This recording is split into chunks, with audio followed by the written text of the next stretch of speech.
أعوذ بالله من الشيطان الرجيم بسم الله الرحمن الرحيم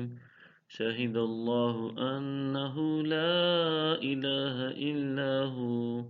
والملائكة وأولو العلم قائما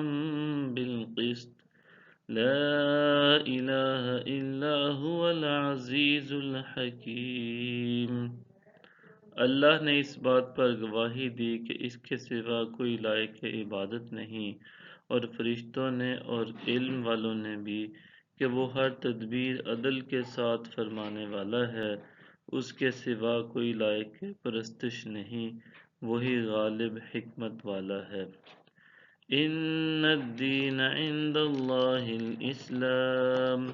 وما اختلف الذين أوتوا الكتاب إلا من بعد ما جاءهم العلم بغيا بينهم ومن يكفر بآيات الله فإن الله سريع الحساب۔ بے شک دین اللہ کے نزدیک اسلام ہی ہے،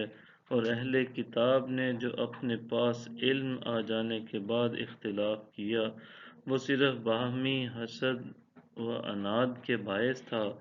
اور جو کوئی اللہ کی آیتوں کا انکار کرے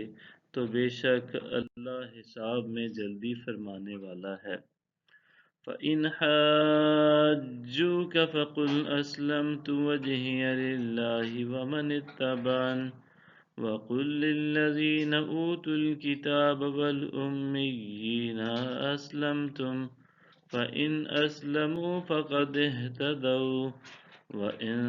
تَوَلَّوْا فَإِنَّمَا عَلَيْكَ الْبَلَاغُ وَاللَّهُ بَصِيرٌ بِالْعِبَادِ۔ اگر پھر بھی آپ سے جھگڑا کریں تو فرما دیں کہ میں نے اور جس نے میری پیروی کی اپنا روئے نیاز اللہ کے حضور جھکا دیا ہے، اور آپ اہل کتاب اور ان پڑھ لوگوں سے فرما دیں کیا تم بھی اللہ کے حضور جھکتے ہو؟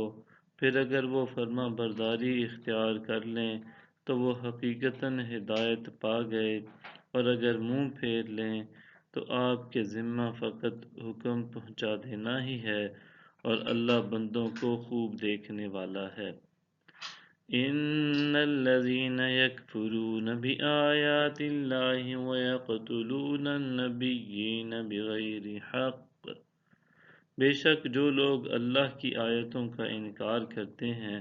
اور انبیاء کو ناحق قتل کرتے ہیں، وَيَقْتُلُونَ الَّذِينَ يَأْمُرُونَ بِالْقِسْطِ مِنَ النَّاسِ فَبَشِّرْهُم بِعَذَابٍ أَلِيمٍ،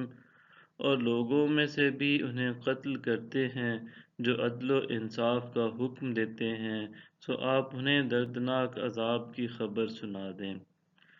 أولئك الذين حبطت أعمالهم في الدنيا والآخرة وما لهم من ناصرین، یہ وہ لوگ ہیں جن کے اعمال دنیا اور آخرت میں غارت ہو گئے، اور ان کا کوئی مددگار نہیں ہوگا۔ صدق اللہ العظیم۔